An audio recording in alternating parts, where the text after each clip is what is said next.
محدث ابن جوزی فرماتے ہیں کہ اللہ رب العالمین نے قلم سے فرمایا قلم لکھ، تو اللہ کے کلام کی ہیبت سے قلم 1000 برس تک کانپتا رہا۔ پھر قلم نے عرض کی مالک و مولا کیا لکھوں؟ اللہ نے فرمایا اکتب توحیدی، میری توحید لکھ۔ تو قلم نے کیا لکھا؟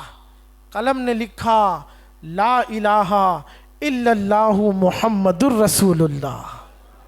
اللہ رب العالمین نے فرمایا لکھ دستور العمل ساری امتوں کا کہ آدم کی امت سے جو اللہ کی اطاعت و فرما برداری کرے گا اللہ رب العالمین اسے جنت میں داخل فرمائے گا، اور جو نافرمانی کرے گا اللہ اسے جہنم میں ڈال دے گا۔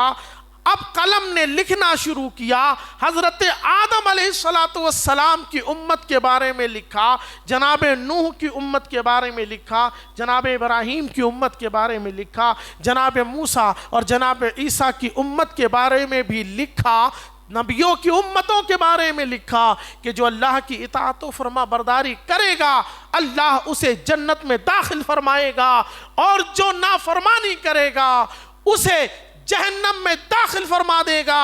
اب باری آئی محمد الرسول اللہ کی امت کی۔ قلم نے لکھا کہ امت محمدیہ سے جو اللہ کی اطاعت و فرما برداری کرے گا اللہ اسے جنت میں داخل فرمائے گا، اور جو نافرمانی کرے گا۔ اب اس کے آگے قلم لکھنا چاہتا تھا آگے کی بات، اللہ رب العالمین نے فرمایا لفظ لکھا ہے یہاں تعدب یا قلم، اے قلم ادب کر، ادب کر، ادب کر۔ تو بات کس کی امت کی کر رہا ہے؟ مسلمانوں اپنی حیثیت کو پہچانو، بات ہمارے نبی کی نہیں ہو رہی تھی، امتی کی ہو رہی تھی، نبی کے امتی کی ہو رہی تھی۔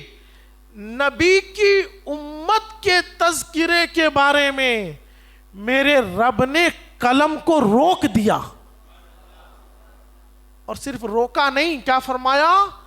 تعدب یا قلم، اے قلم ادب کر۔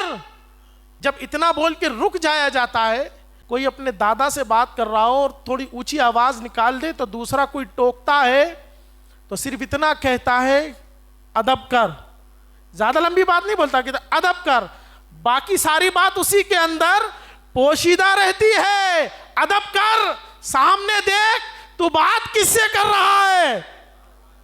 یہاں رب نے فرمایا تعدب یا قلم، اے قلم ادب کر، آگے کی بات یہی تھی۔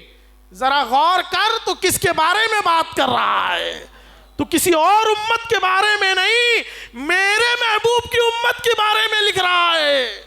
محدث ابن جوزی لکھتے ہیں کہ جب اللہ نے یہ فرمایا نا تعدب یا قلم، قلم ادب کر، تو ہیبت و جلال الہی سے قلم شک ہو گیا، پھٹ گیا، دست قدرت سے قط لگا۔ اس کے بعد قلم نے عرض کی اے میرے رب کیا لکھوں؟ نے فرمایا اکتب امت مذنبت و رب غفور، لکھ دے امت گنہگار ہے لیکن بخشنے والا پروردگار ہے۔